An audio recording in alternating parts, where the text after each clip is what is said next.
Some of this shit be scripted.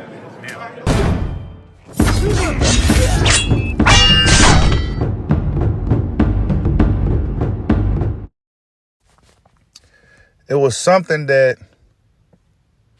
we was talking about on the latest live stream last night before we had some technical difficulties. We was talking about Canelo Alvarez, Eddie Reynoso, and just some of the funny things that happens in the sport of boxing.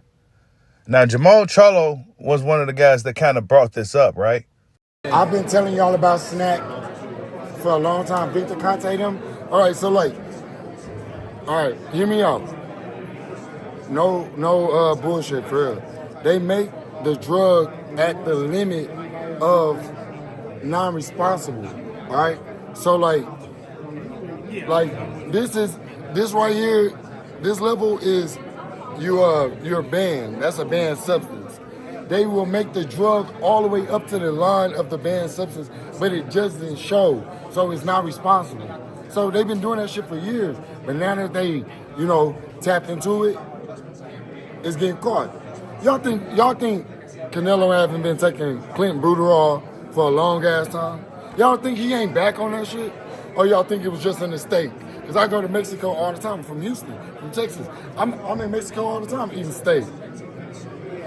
I ain't never got popped for no shit like that. Think about it. They microdosing it. They're look, no excuse. I'm not trying to put nobody out there. This don't got this not just boxing. This a lot of athletes all over the world. They make the drug right there to the line of like disqualification, but they don't surpass it. So they're not getting caught for it. A lot of these fighters on all kind of shit. Jermall, you actually, when you were talking about with Thomas, hey, I'll let you go 10 if you want. Does that really happen in boxing amongst fighters? Yes. Because you kind of spilling beans on that one. All right, yes. Yeah. It's a little scripted because when I was coming into like, the big leagues, getting my name out there, I would fight some opponents and they like, don't knock him out in the first round. Like, but what if I catch him? I'm gonna knock his ass out in the first round. Me, I never played it with the system. I do what I do.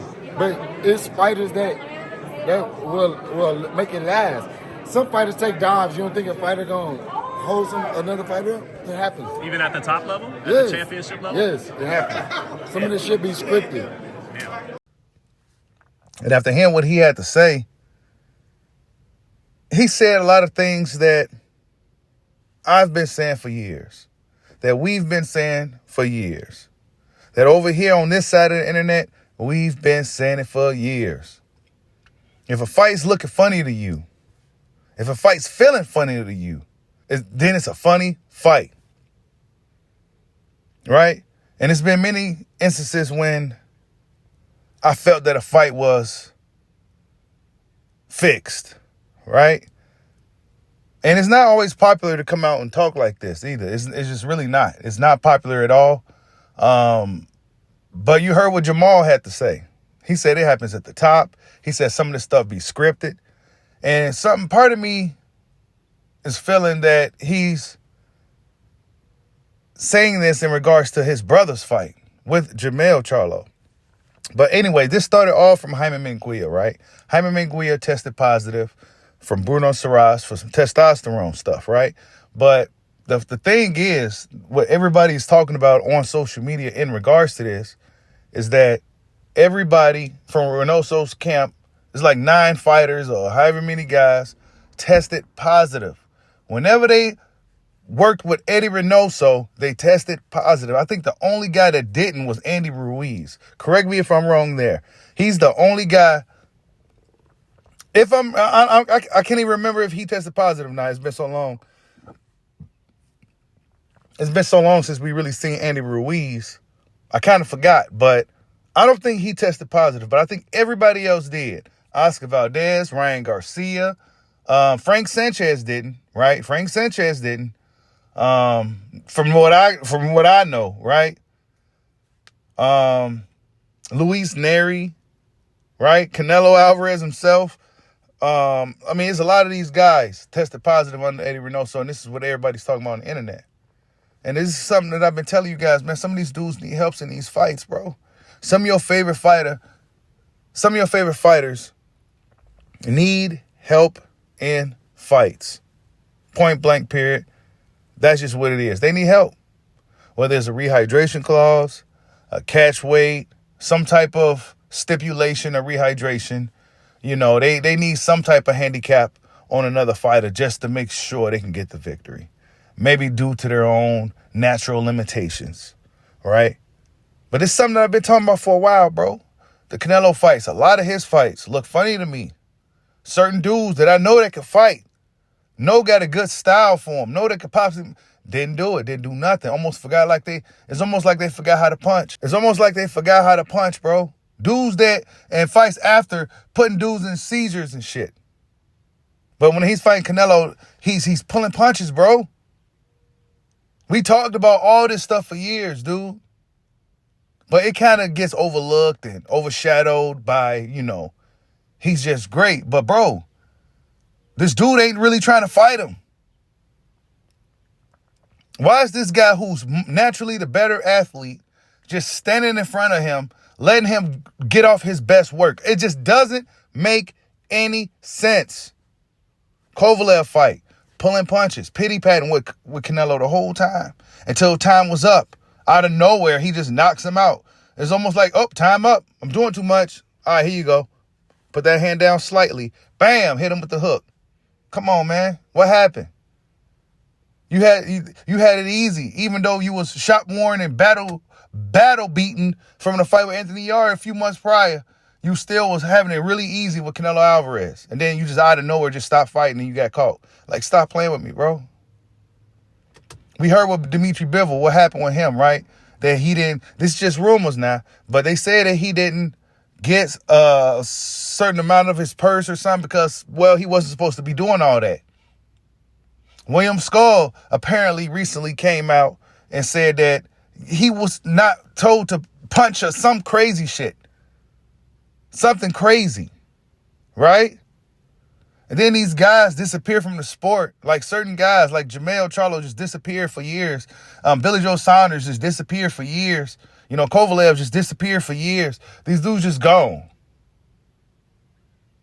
You know what I'm saying? Just gone. Certain guys, bro. Not everybody, but certain guys. These fights be looking crazy. It's almost like a lot of them look like sparring sessions. But when Jaime Munguia came out against Bruno Saras, he was amped up and fired up. Fired all the way up. When Ryan Garcia first fought Devin Haney, he was fired all the way up. Second time, it was a totally different guy. Totally different guy. Now, he wasn't training with Eddie Reynoso. He was training under Derrick James. So something looking a little strange.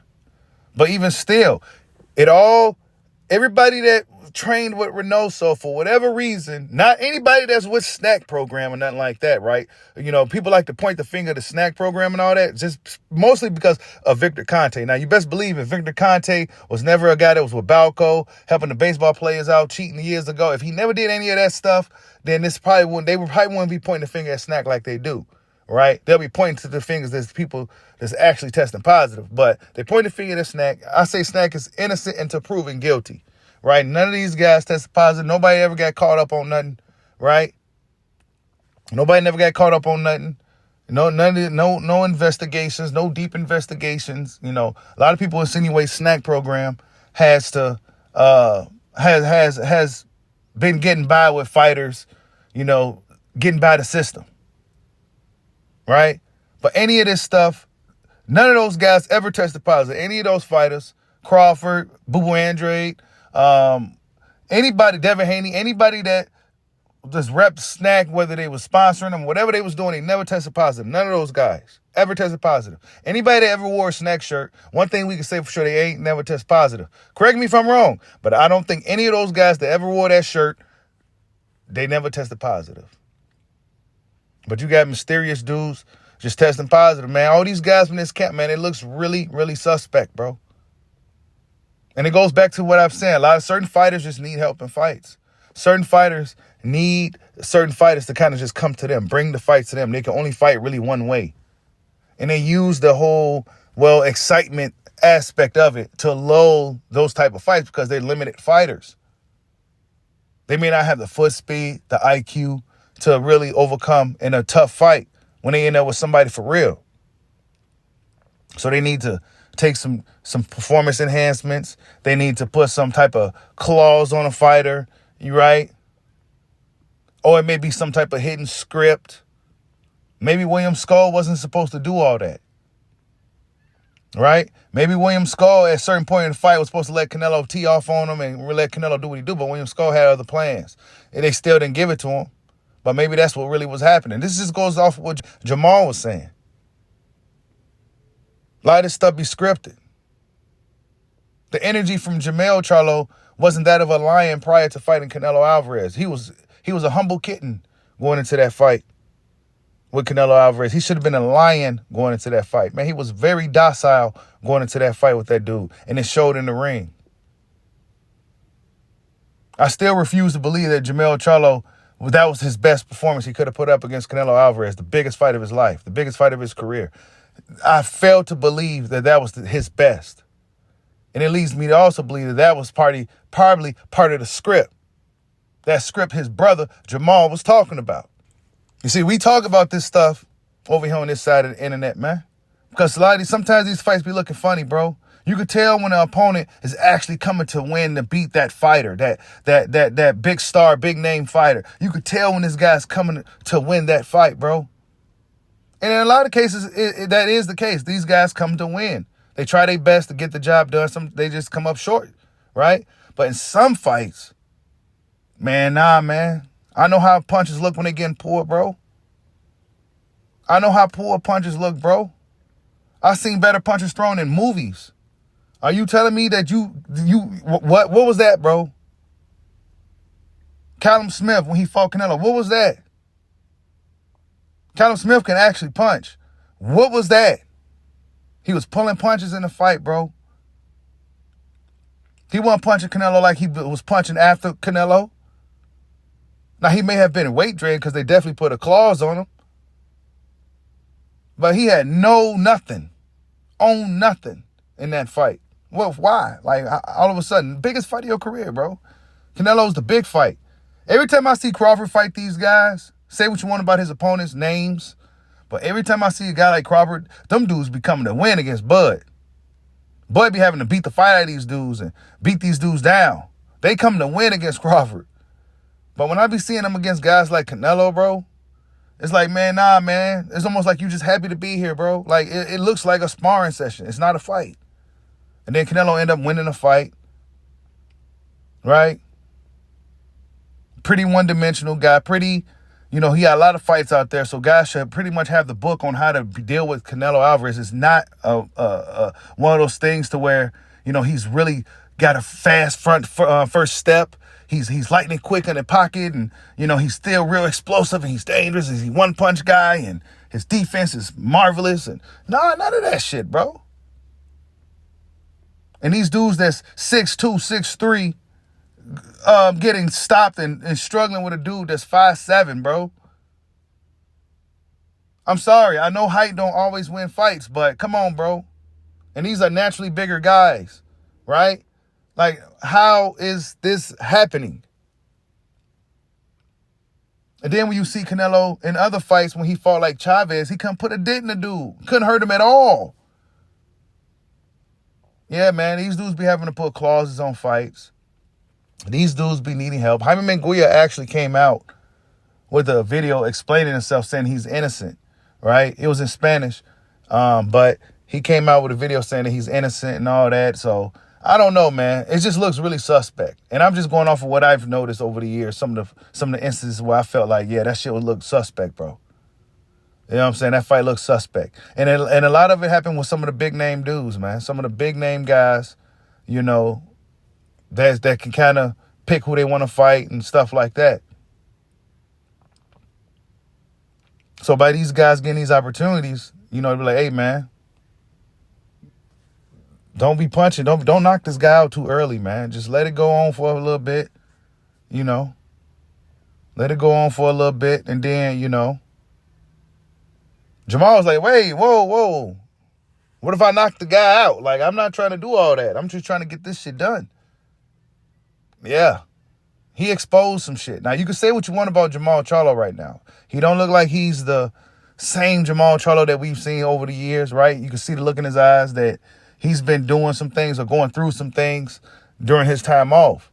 But I just wanted to talk a little bit more about some of the stuff that we didn't get to finish talking about last night. I don't know, man. Jaime Munguia, it's not looking good for him. It's not looking good for the whole Reynoso camp. It's just not looking good for him. And honestly, after the Canelo got popped high for the Cumbuterol, that's when the decline really started, if I'm honest. That's when he went on that European tour. Maybe he went on that European tour for a reason, because the guys over here is a lot more, a lot tougher over here on this side, right? The fighters over here is just a lot tougher. And Canelo Alvarez is able to really manipulate fights, man. I wouldn't put it past him. Certain fighters, he's able to really manipulate the fight. Against a guy like Crawford, I don't think that's the case, right? Against a guy like Floyd, nah, that wasn't the case. Mikhail Cotto, nah, that's not the case. Shane Mosley, nah, that's not the case. Certain fights, no. But as Canelo was moving up, things looked suspect. And the only reason why I'm picking on Canelo is because he's one of the main guys that's under Reynoso. Hell, like I said last night, Reynoso probably a test positive. The way these guys, anybody that was just a fighter formerly over there just testing positive, and it's not happening from Snack. Strange enough, right? It's not fighters that's dealing with Snack that's testing positive. It's fighters that's dealing with Team Canelo that's testing positive. But tell me what you guys think. Is it simply a coincidence that any fighter, seemingly almost most of the fighters that train under Eddie Reynoso, has tested positive? Like, subscribe, holla at your boy. Peace out.